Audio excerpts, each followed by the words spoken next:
Merci d'être là. La perspective que je veux approcher, c'est celle que le bâtiment est un système. Lorsqu'on fait de l'efficacité énergétique, on fait de la qualité d'air intérieur, lorsqu'on analyse les contaminants qu'on a dans une maison, ça se fait dans la perspective que le bâtiment, c'est l'interaction de toutes les composantes, des différentes énergies électriques, de chauffage, qui se propagent dans ce bâtiment-là, qui vont faire qu'on va bien vivre ou ce ne sera pas le cas. Alors la présentation, en fait, une présentation, on va parler un peu de la science du bâtiment. Puis on va décortiquer le bâtiment et on va s'attarder à ce qui touche à l'efficacité énergétique. Je vous encourage tout au long, posez des questions, interrompez-moi si vous n'êtes pas d'accord. On est un très petit groupe, on va en profiter. On peut peut-être avoir une conversation, ce qui va être beaucoup plus intéressant que juste une présentation magistrale. On va commencer par le bâtiment, on va regarder son enveloppe. C'est un des éléments les plus importants en matière d'efficacité énergétique. Les 6 fonctions du bâtiment sont le revêtement intérieur, la structure, le pare-air, le pare-vapeur, l'isolation thermique, puis le parement extérieur. Le revêtement extérieur, on peut voir en fait sa structure, on voit sur le côté, c'est un mur typique d'une maison canadienne. Elle est assez complexe. J'ai le plaisir de travailler avec beaucoup d'immigrants qui arrivent, des architectes qui viennent d'autres pays, notamment de l'Afrique du Nord, qui en arrivant au Canada découvrent comment le bâtiment canadien est complexe. Il est complexe parce qu'on utilise beaucoup de matériaux et que pour se protéger du froid, notamment, on fait des enveloppes qui sont particulièrement complexes. Alors, ce qu'on voit ici, évidemment, le parement extérieur, on a une couche d'isolant, on a notre revêtement intermédiaire qui vient agir comme contrevêtement au bâtiment. On va voir des panneaux de plywood ou des panneaux d'OSB qui vont être installés là. On a notre charpente avec un isolant aussi à cet endroit-là. Puis après, on a notre revêtement intérieur qui est composé généralement de gyps. Et chacune de ces composantes-là va protéger l'intérieur des intempéries qu'il y a à l'extérieur. L'enveloppe du bâtiment a une fonction de structure. Elle est là pour porter le bâtiment, puis s'assurer que lorsqu'il y a du vent, elle ne tombe pas. Et elle a aussi une fonction par air et par vapeur.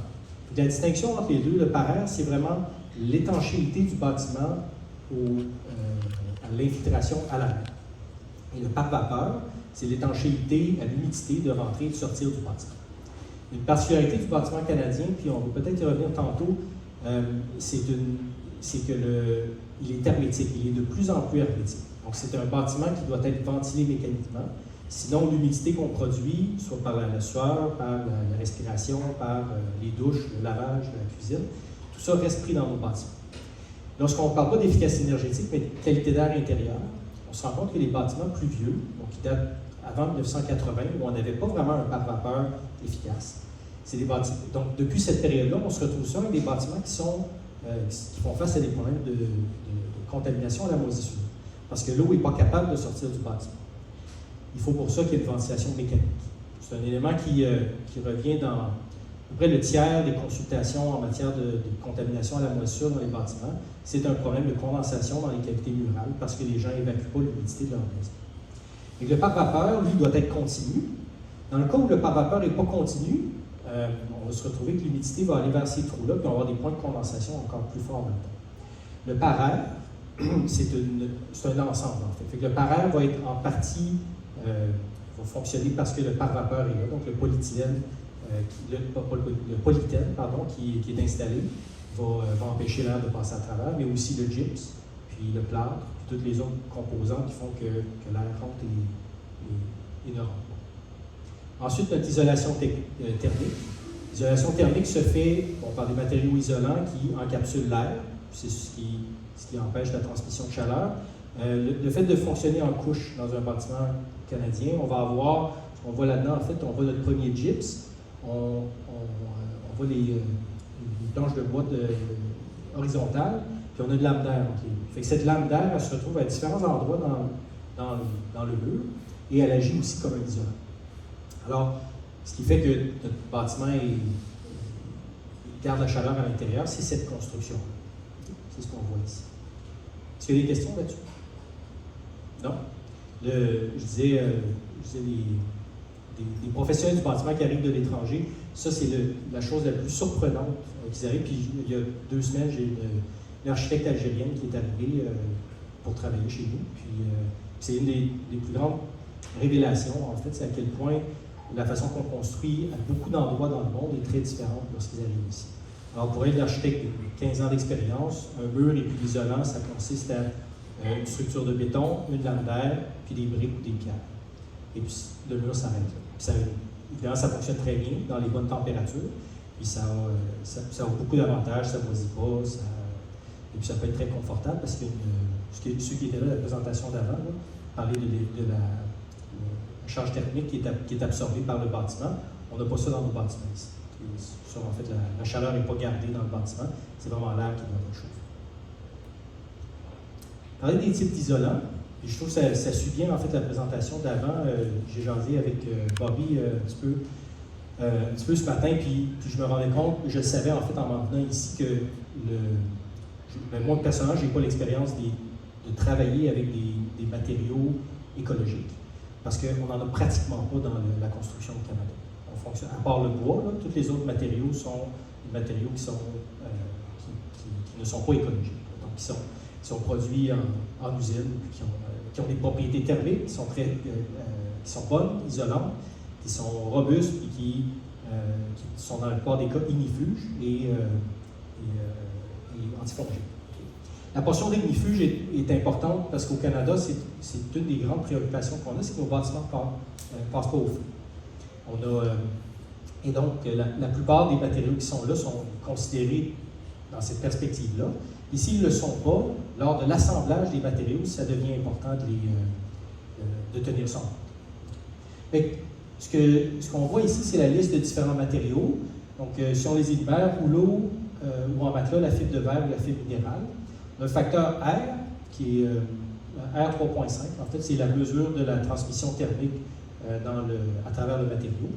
À titre de comparaison, puis je l'ai appris ce matin, mais le mélange de paille et d'argile a un facteur R de 1. Donc, on a des matériaux, plus c'est élevé, plus c'est meilleur est le rendement isolant.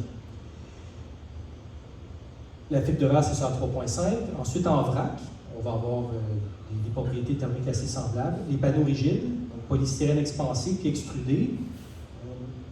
On a ici le expansé puis le extrudé qui est là. Donc, plus compact. Dans les deux cas, ils peuvent servir de pare-vapeur. Parce que lorsqu'ils sont installés à l'extérieur du bâtiment, c'est maintenant beaucoup comme ça qu'on construit l'enveloppe extérieure du bâtiment, parce que c'est à la fois pare-vapeur et il y a une protection thermique.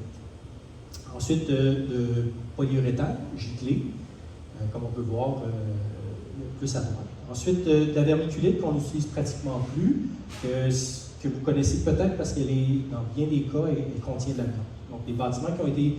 La vermiculite a été très populaire entre les années 30-40 jusque dans les années 70. Beaucoup dans les entretoits ont été installés. Puis d'ailleurs, on caractérise souvent ce type de matériaux-là. Je vous dirais qu'une fois sur deux, il y a de l'amiante dans la vermiculite. Lorsqu'il y a de l'amiante dans la vermiculite, il faut s'assurer de ne pas travailler dans ces conditions-là, à moins d'être protégé. Mais dans le cas où il n'y a pas d'amiante, ce n'est pas particulièrement inquiétant. Fait que je vous recommande, si vous êtes confronté à ça, faites analyser la vermiculite pour savoir s'il y a de l'amiante. Puis vous savez quoi faire. Puis ensuite, on a d'autres types d'isolants, mousse à base de ciment, l'isolant réfléchissant à bulles, en feuilles, puis l'isolant radiant. Des matériaux qui, dans ces cas-là, c'est particulièrement important que la construction soit faite de la bonne manière. À titre, en fait, si on prend ces isolants-là, s'il n'y a pas une lame d'air qui est adjacente, l'effet de rétention de la chaleur ne sera pas bon. Donc, des fois, un très bon matériau qui paraît isolant, donc on va vous vendre, mettons, un R4 pour le matériau, mais s'il est construit normalement, il va être de moitié sa valeur raisonnable. Question là-dessus? Non? Étanchéité à l'air. Donc là, si vous avez eu la chance de passer dans le chapiteau, notre kiosque, on est le premier en rentrant à droite, il y a une porte de soufflerie. C'est l'étanchéité à l'air, c'est un des éléments qui c'est assez niche comme expertise. C'est quelque chose qui est un peu connu parce qu'on fait ces tests-là systématiquement dans le cadre des évaluations des protocoles Énervide, que vous connaissez peut-être au Québec à travers le programme Renault Climat. Donc, si vous avez fait affaire avec Renault Climat, un conseiller en efficacité énergétique est allé chez vous et a pris un paquet de mesures et, entre autres, a fait un test d'infiltration d'air. c'est ce qu'on voit à droite. Donc, c'est une maison en bois rond que j'ai faite c'est en Ontario. Puis on fait le test d'infiltration. On le voit ici, le test a dû être fait à partir de l'extérieur, parce qu'il y avait de la combustion en fait, qui se passait à l'intérieur, fait qu'il fallait pousser l'air vers l'intérieur. Normalement, on le fait en pression négative dans le bâtiment, il fallait le faire en pression positive. Mais c'est la même logique. La porte de soufflerie, ce qu'elle fait, c'est qu'elle pousse de l'air ou elle tire l'air du bâtiment, puis on calcule la différence de pression entre l'intérieur et l'extérieur, on calcule le volume d'air qui est débité, puis ensuite, on fait certains calculs, ou l'ordinateur fait un certain nombre de calculs qui nous donnent l'étanchéité générale de l'air, puis la surface de fuite équivalente. L'étanchéité à l'air, c'est un élément qui est particulièrement important parce qu'on peut perdre jusqu'à 20% de notre chaleur à travers l'ensemble des trous qu'il y a dans un bâtiment.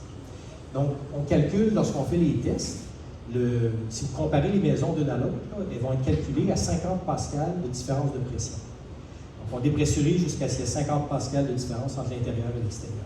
50 pascal, c'est négligeable, on ne le sentira pas dans nos oreilles. Ça correspond à un dénivelé de 4 mètres, donc de 12 pieds de haut. C'est assez libre. Lorsque ce test-là est fait, on l'amène à 50 pascal, puis ça nous donne une lecture qui va nous dire, en fait, cette lecture-là, elle nous permet de comparer d'un bâtiment à l'autre ou avant des travaux par rapport à après les travaux. Un bâtiment neuf construit aujourd'hui, selon les normes d'aujourd'hui et les meilleures pratiques, on est à 3,5 changements d'air à l'heure à 50 pascal. Donc 3,5 changements d'air à l'heure, ça veut dire que lorsqu'il y a des vents équivalents à peu près à 50 km/h qui poussent sur la maison, à chaque 18 minutes, tout le volume d'air qui est à l'intérieur a été sorti, puis on doit le réchauffer. Ça, c'est un bâtiment neuf. On habite une maison de 1946, on est à 10,5 changements d'air. Ça veut dire que 10,5 changements d'air à l'heure, ça veut dire qu'à toutes les 6 minutes, quand ils ventent comme ça, on a réchauffé tout le bâtiment. Les maisons plus efficaces énergétiquement, comme Nouveau Climat ou LEED, on va aller à du 1,5 changements d'air à l'heure, puis on peut encore descendre plus bas. Je pense que c'est les Passive House qui sont à 0,6 changements d'air à l'heure. Ça, c'est des bâtiments qui sont très, très étanches. Un bâtiment doit être ventilé. S'il n'est pas ventilé mécaniquement, il va l'être naturellement. De tout le temps, les bâtiments sont ventilés naturellement par on ouvre les fenêtres ou simplement tous les petits trous qu'il y a quand ils ventent, ça va changer. Dans le cas de bâtiments qui sont très étanches, c'est hyper important de ventiler mécaniquement. Ça, c'est à travers des échangeurs d'air, récupérateurs de chaleur. La façon de mesurer ça, il y a 3 images ici. C'est un des. Je dirais que dans l'ensemble des travaux que je fais quand on fait du diagnostic, c'est parmi les plus intéressants. Quand on rentre dans un bâtiment puis on nous demande de mesurer l'étanchéité, on peut faire le test qui est essentiellement automatique. Une fois qu'on a calculé le volume du bâtiment, on a nos résultats. Mais après ça, de diagnostiquer, de trouver sont où ces fuites-là, là, c'est intéressant. On le fait à différents moments dans la construction d'un bâtiment. L'idéal, c'est quand tout le bâtiment est monté, le pare-vapeur est installé, mais le gyps n'a pas encore été posé. Un bâtiment neuf, ça c'est l'idéal parce qu'on voit tout de suite les points d'infiltration.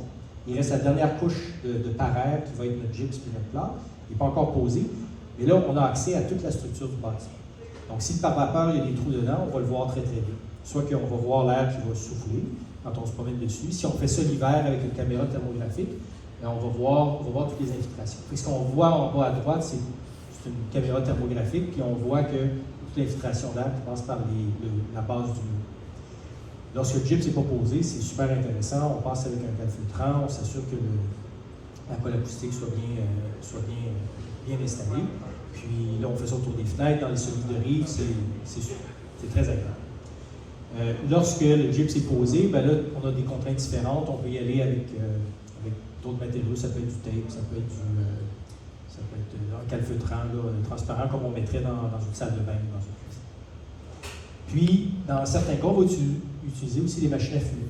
Donc, on va une machine à brouillard, ou un peu comme dans les spectacles, c'est le même genre de brouillard. On va injecter la fumée dans l'entretoit, par exemple. Puis là, on va dépressuriser la maison. Puis on va voir s'il y a une infiltration entre l'entretoit et le reste du bâtiment. Donc, si, admettons, les lumières, en fait, les luminaires sont mal installées, sont mal scellées, bien là, on voit la fumée qui sort à cet endroit-là. Ce qui veut dire qu'en hiver, lorsque l'air va être poussé vers l'extérieur de la maison, notre air chaud et humide, elle passe par ces trous-là. Et puis là, on a tout plein de types de problèmes, on va les voir. Est-ce qu'il y a des questions sur l'étanchéité à l'air? Non? Ça m'amène sur la question de l'effet de cheminée. Donc, l'effet de cheminée, c'est un phénomène qui arrive sur tous les bâtiments qui sont chauffés ou qui sont réfrigérés, qui sont climatisés, je veux dire. Ce qui se passe, en fait, c'est que l'air chaud monte. En montant, il va aspirer l'air par le bas. Et donc, il y a une pression négative dans le bas du bâtiment qui aspire l'air froid.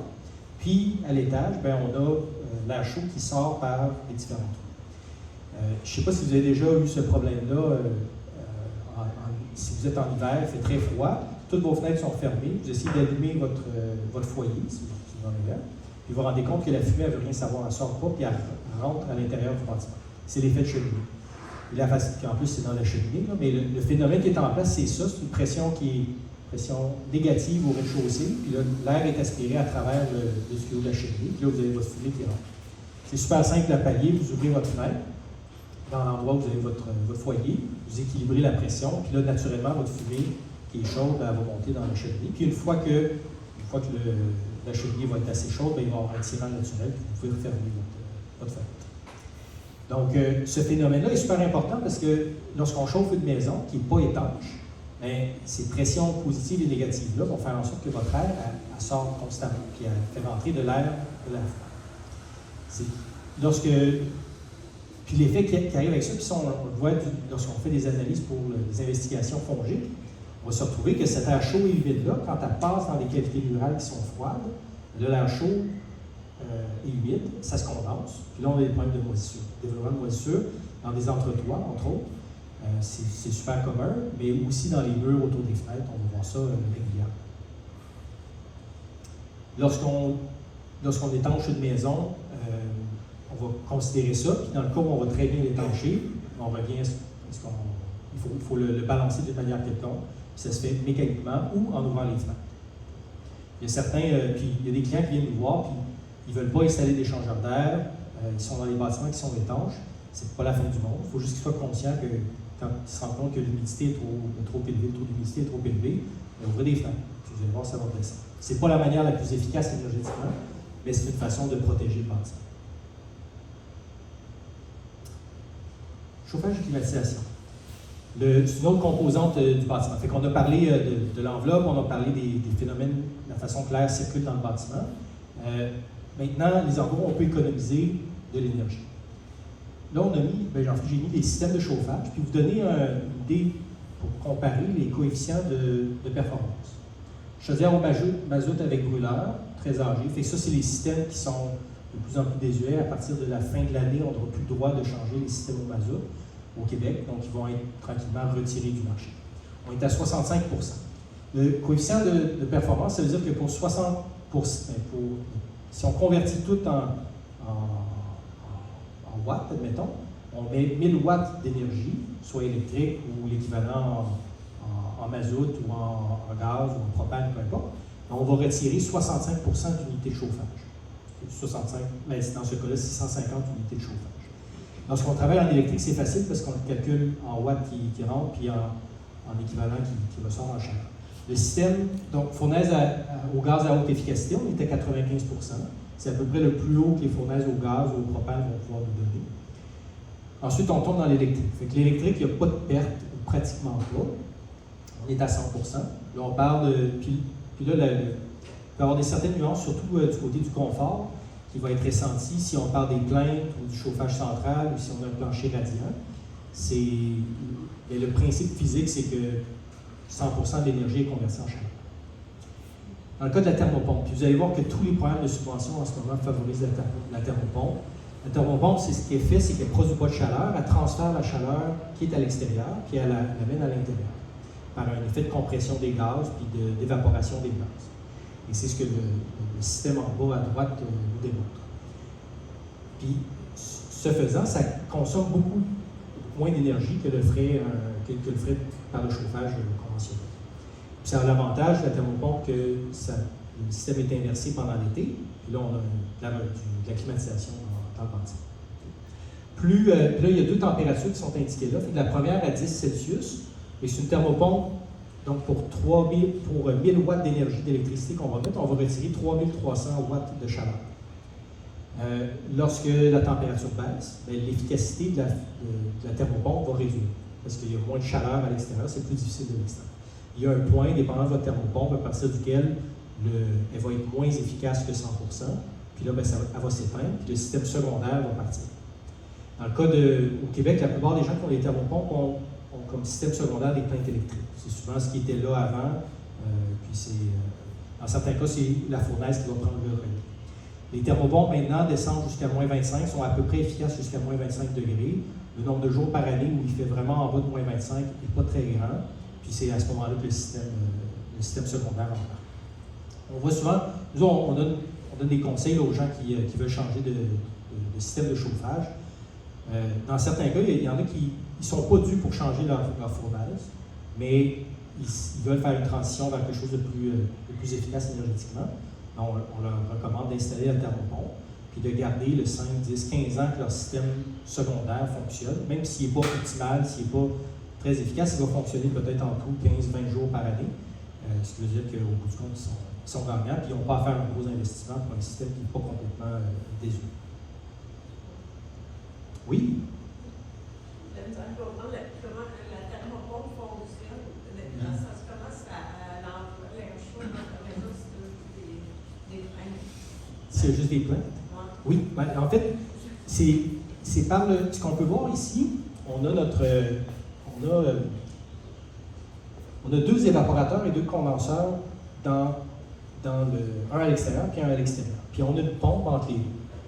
Donc, si on prend l'exemple, c'est lors du processus d'évaporation. Le gaz qui est là, il est compressé, puis il va être libéré.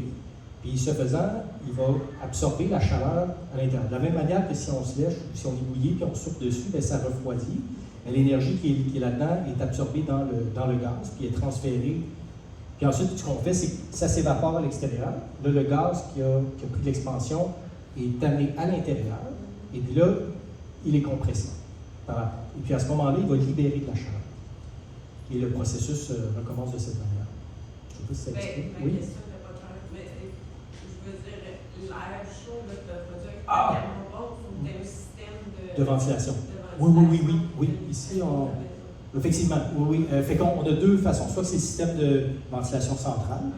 Puis là, ben, ça passe de serpentin à l'intérieur. Ben, il fait un peu comme si c'était un élément. Puis là, il y a un ventilateur qui va pousser l'air à travers ça. Si la maison n'a pas été conçue comme ça, c'est quand même compliqué à passer des tuyaux. La solution pour ça, puis vous les voyez souvent, c'est des têtes qui sont installées dans les différentes. Fait que là, il y a juste le liquide, ou le liquide compressé puis évaporé, qui va circuler entre l'intérieur et l'extérieur.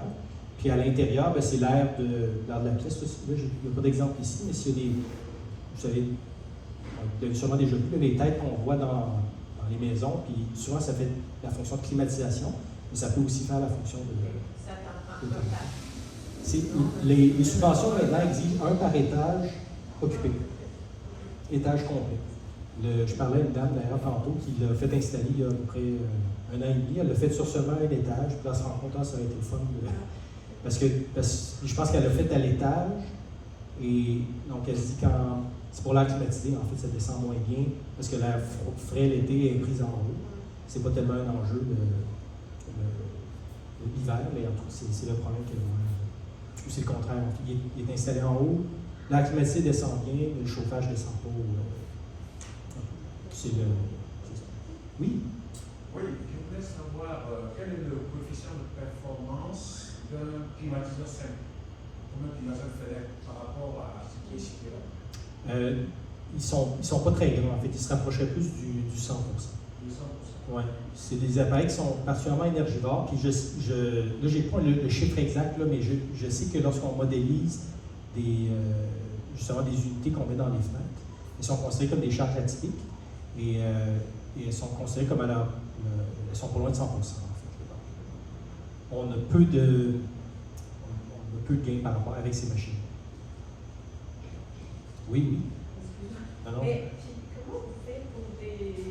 moi, je m'intéresse, mettons, des multi-logements ou des grands édifices à logement,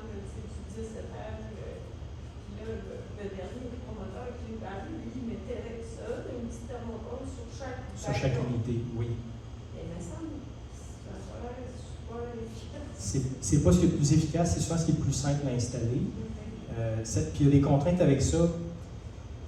Les thermopompes ont un cycle de dégivre pendant l'hiver. Ce qui veut dire qu'il y a parce qu'elles vont accumuler de la givre dessus. Fait qu'à un moment donné, elles virent, puis plutôt que de refroidir, tirer la chaleur de l'extérieur et donc avoir du givrage dessus, elles vont chauffer leurs éléments. Puis là, cette eau-là va tomber. Et si la thermopompe est trop proche du sol, là, ça s'accumule de la glace, puis ils finissent par être pris dans la glace. Et souvent, les balcons, c'est le genre de problème qu'il y a à ces endroits. En plus que c'est pas particulièrement beau d'avoir ça, puis c'est bruyant. Puis je suis super d'accord, en fait, que c'est pas la meilleure façon. Le liquide là, qui est compressé, puis le gaz, en fait, là, il peut très bien s'installer avec des systèmes qui sont sur le toit. C'est plus compliqué. C'est une mécanique qui est un peu plus compliquée. Il faut y penser beaucoup plus en amont dans le processus de planification. Beaucoup d'entrepreneurs arrivent à la thermopompe à la toute fin. Ils ne pensent pas à ça, ils disent OK, on va juste faire un petit trou à cet endroit-là, on amène de l'électricité, c'est pas compliqué. Puis les règles le problème. Les méthodes de chauffage maximal pour des multilogés de centaines, de 200 pas. C'est pas l'optimal. Mais ils vont le faire comme ça. Un système central qui serait designé du début. Là, évidemment, si c'est des unités distinctes, on veut pas qu'il y ait des échanges d'air entre les différents, parce que les odeurs circulent, puis là, la chicane pogne là-dedans.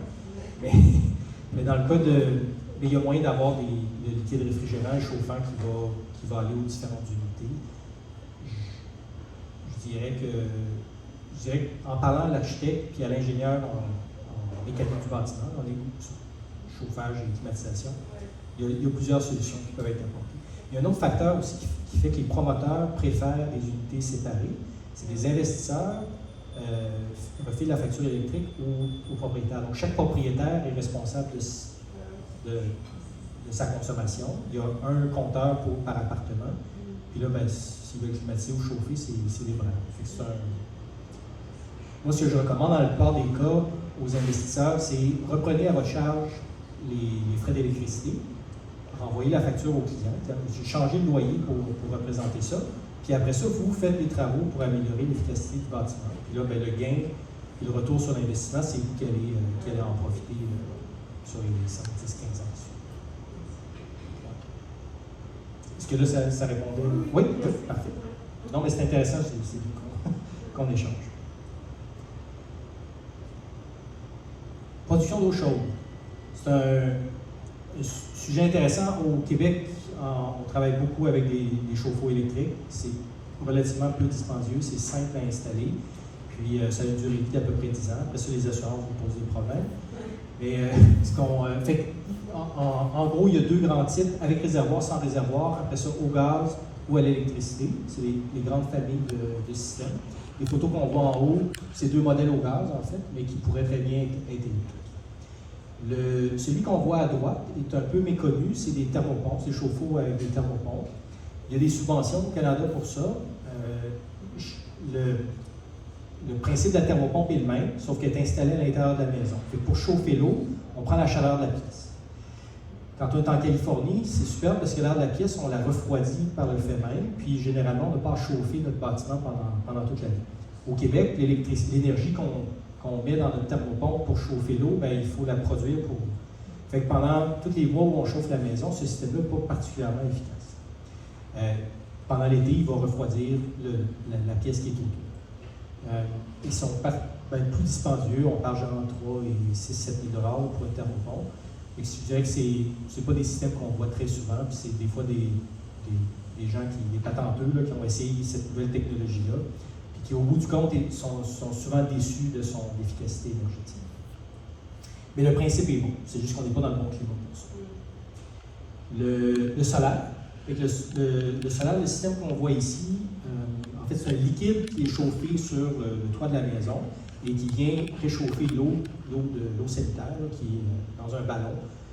Et c'est pas l'eau qui va circuler dans le système à l'extérieur, parce qu'ici, ça ne fonctionne pas l'hiver. Avec ce principe-là, ça peut quand même fonctionner. Il y a du liquide réfrigérant, là, qui est un antigel, en fait, qui est mis dans le liquide qui se promène à l'extérieur. Ça veut dire que même pendant les mois qui sont froids, le liquide gèlera pas. Le retour sur l'investissement, 75 ans pour un système comme ça. Donc, il va être brisé bien avant que vous ayez fini de le payer. Le dernier système qui est là, c'est le récupérateur de chaleur des eaux de drainage. C'est un tuyau en cuivre qui est enroulé aux eaux de drainage de la maison.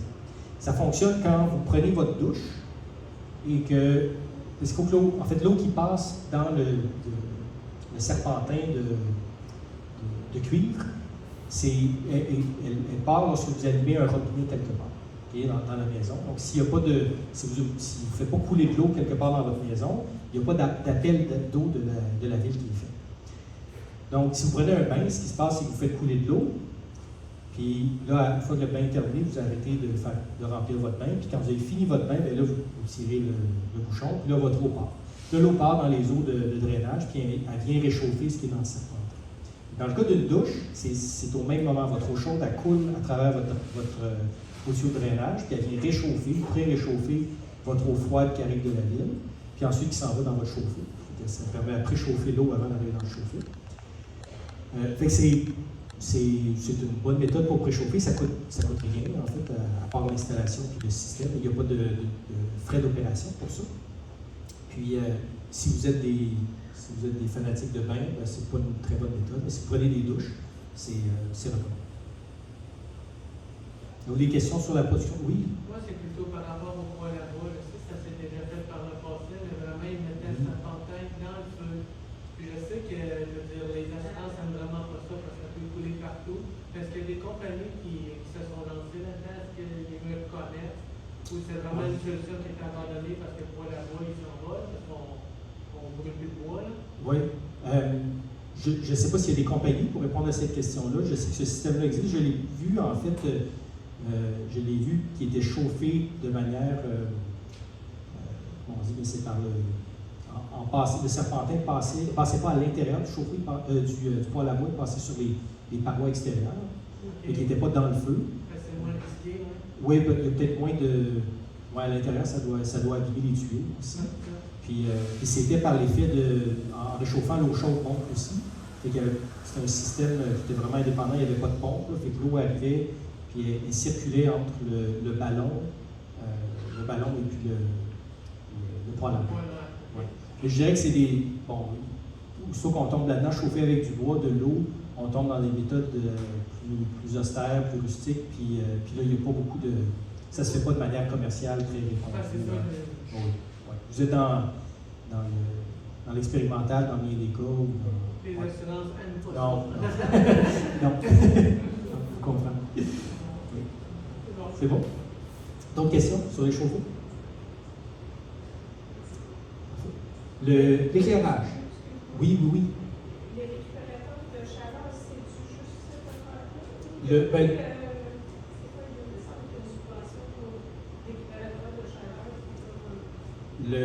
Il y a des accumulateurs de chaleur. Les accumulateurs de chaleur, oui. Je pense que c'est Hydro-Québec qui a des systèmes comme ça. Il y a une subvention, en fait. Fait que oui, en fait, essentiellement, c'est des briques qui sont chauffées dans les moments creux de demande d'électricité. C'est pour ça qu'Hydro-Québec favorise ça. Fait que ces genres de briques-là accumulent X nombre de BTU, là, dépendant du système que vous avez. Puis c'est chauffé pendant la nuit. Puis là, à partir de, je pense que c'est 6 heures, le matin ou 7 heures, le moment où la demande en électricité augmente. Puis là, ben, la chaleur est prise sans qu'il y ait de demande d'électricité. Et c'est des accumulateurs. Pas pour l'eau. Non, je dirais que ça pourrait sûrement marcher aussi, mais je ne connais pas ce système-là pour nous. Éclairage. Bon, l'éclairage, ça, c'est la transition vers le LED. Le DEL, pardon. La transition vers le DEL est entamée. Là, si vous allez dans les quincailleries maintenant, c'est de plus en plus difficile de trouver des ampoules incandescentes. Et cette transition-là, j'ai mis en fait pour les fluos compacts puis les DEL, avec l'économie, la réduction là, par rapport à une ampoule incandescente, là, on est autour de 80%. Évidemment, c'est plus cher à l'achat, mais la durée de vie est beaucoup plus longue, puis l'économie est immédiate. La plupart des programmes de subvention vont peuvent aller chercher en fait, ils n'ont pas de subvention pour ça, mais beaucoup de ce qui touche à l'efficacité énergétique, comme recommandation, c'est une des premières. Je n'ai pas les chiffres là, de combien ça représente, mais on va chercher à peu près 1,5 à 2 de réduction de la consommation totale d'énergie en gigajoules calculée sur un bâtiment en passant d'agrandissant à la tête. Le 2 c'est pas négligeable, puis c'est vers ça qu'on s'en va de toute façon. Donc, des questions, des commentaires sur ça? Non?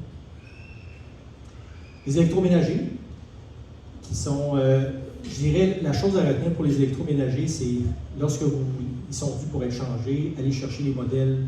Déjà, plus ils sont à jour, plus ils vont être efficaces énergétiquement. Puis aller chercher ceux qui ont le label Energuide, puis vous allez avoir les systèmes qui sont les plus efficaces énergétiquement. C'est la chose à retenir. Ensuite, ça vous donne ici une consommation approximative de chacun des électroménagers. Fait qu'un réfrigérateur à 35 congélateur, ça c'est le tombeau là, à 20 C'est pas énorme quand on regarde la facture totale d'électricité dans une année. Fait que la réduction, en fait, là, je l'ai mis, c'est 15 à 30 pour les appareils qui sont plus vieux que 5 ans. Fait qu'en changeant, vous allez chercher à peu près 15 à 30 d'efficacité supplémentaire. Mais évidemment, sur une facture de, mettons qu'on met tout, là, 210 par année pour tous vos chauffe-eau, vous allez sauver peut-être 40, 50 c'est pas énorme. Le retour sur l'investissement c'est pas là qu'il se fait. Je recommanderais de le changer lorsque votre électroménager est dû pour être changé. Ensuite, ça me fait un peu sursauter ça, parce que avec leur seule essence, programmer, par exemple, les électroménagers, à un moment donné, tu veux bien être efficace au niveau de l'énergie, mais tu ne veux pas non plus que tous les sites d'enfouissement débordent là. oui. Il faut trouver un équilibre là-dedans, je suis efficace énergétiquement. Je vais être au bout. Je sais, mais Non, c'est parce que tu dis plus vieux que 5 ans, il faudrait qu'on change tout chez nous pour être plus. Non, en fait, je dirais plus que si vous changez et qu'ils ont plus que 5 ans, c'est à peu près le gain que vous allez avoir. Okay. La recommandation générale, c'est attendez qu'il soit brisé. Puis là, en le changeant, achetez un modèle qui est efficace. Puis ça va rejoindre, lorsqu'on fait des rénovations dans une maison existante, là, c'est pour beaucoup de composants, c'est la façon de procéder. On va y venir tantôt. Je suis d'accord avec vous. Les autres appareils, bon, s'il y a les piscines, c'est pas. Si vous voulez faire la transition vers un mode de vie plus écologique, c'est pas la piscine qui est la solution. C'est énergivore. On parle ici à peu près 500 $ en chauffage, mais évidemment, vous rajoutez tous les produits chimiques qui sont mis là-dedans, puis qui, évidemment, la facture est plus élevée. Et c'est à peu près ça que ça ressemble. Câble de dégivrage, ça dépend de la grandeur, ça dépend des températures, du problème de gel que vous avez, tout ça. C'est plusieurs centaines de dollars par année. Les câbles de dégivrage qu'on installe sur le bas des toits pour empêcher que l'eau s'accumule à cet endroit-là, puis qu'on ait des barrages de glace et des infiltrations. Déjà?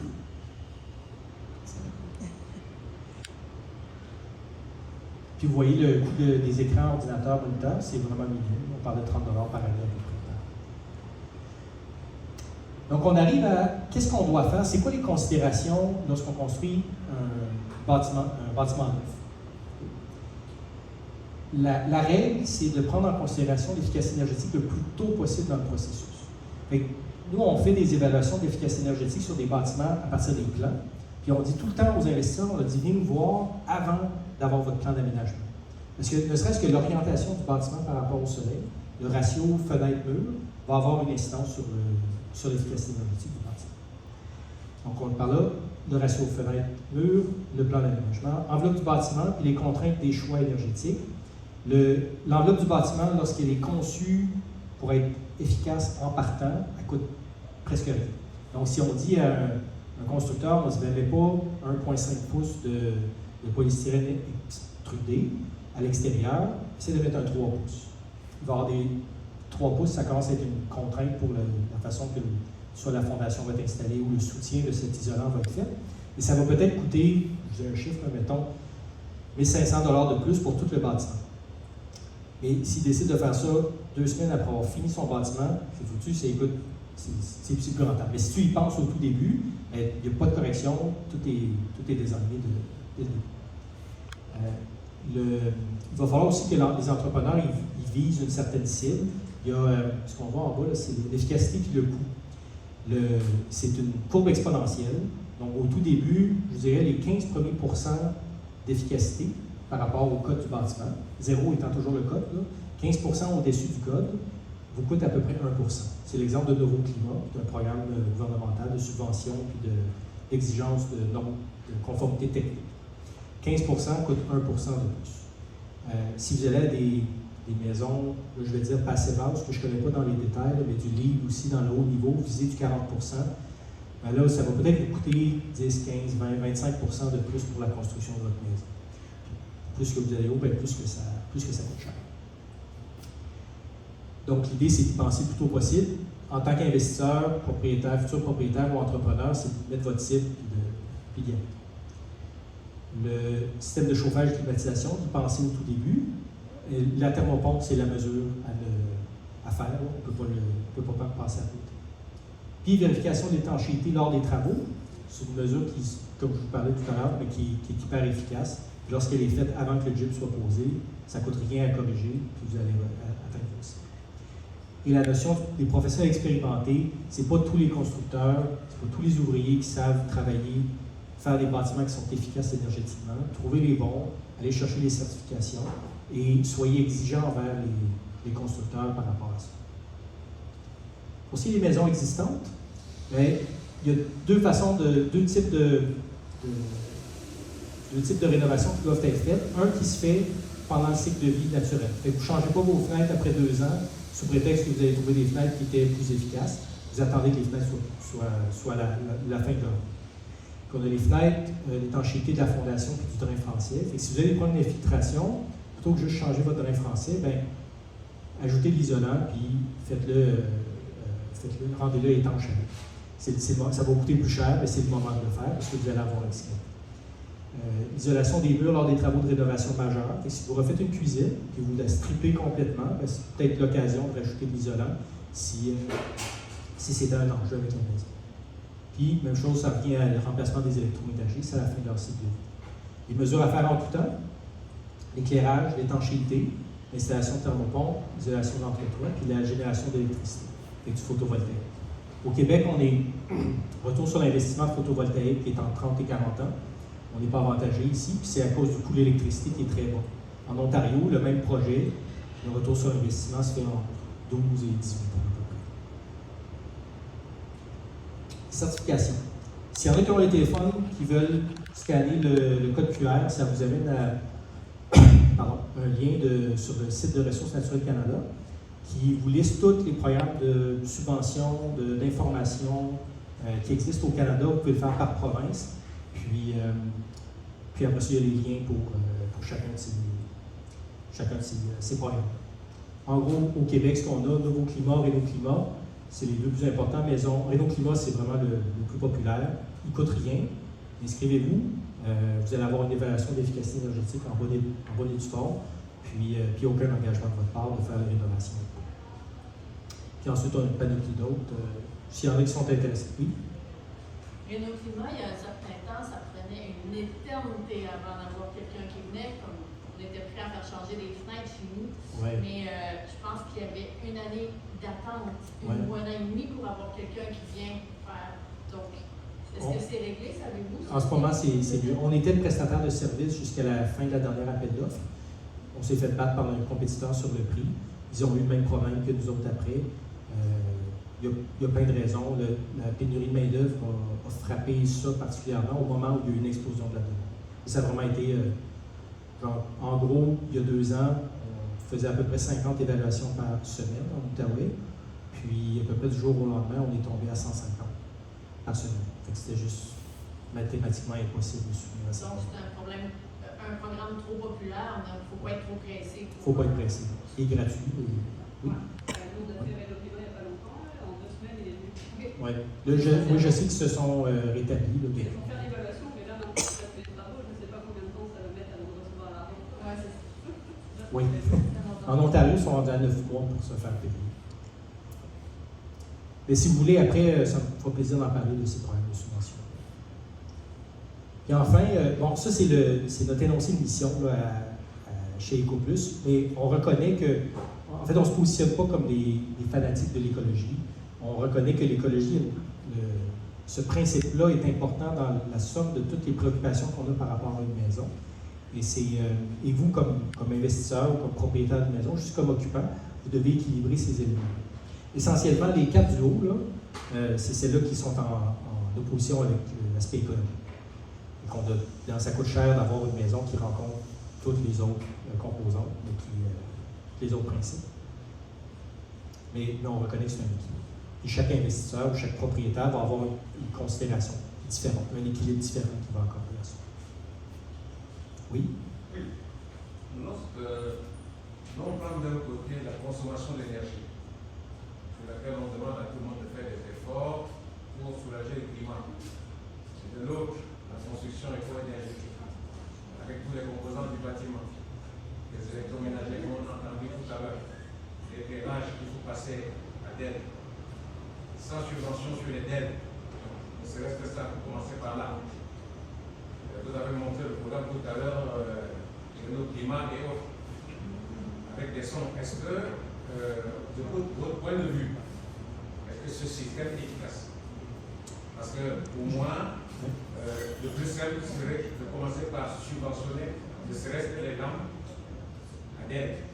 Oui, je sais. Tout le monde achète tous les jours. Oui, je crois je ne sais pas si le problème existe encore, mais il y a une période où elles étaient subventionnées à l'étagère. Donc, quand vous l'achetiez, il y avait une partie qui était déjà payée par le gouvernement. Donc, il n'y avait pas une histoire de remboursement, mais il y avait une partie du prix que vous payiez qui était absorbée par le gouvernement. Je vous dirais, au Québec, le plus grand frein à la transition, c'est le prix de l'électricité.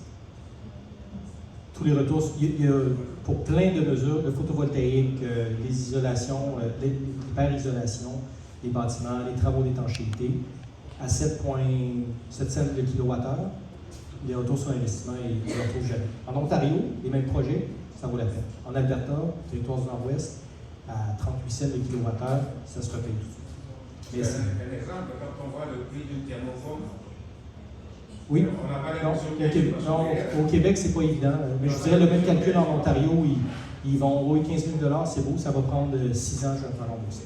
Ici, on est à 6, le double. Là, ceci conclut la présentation. Des questions?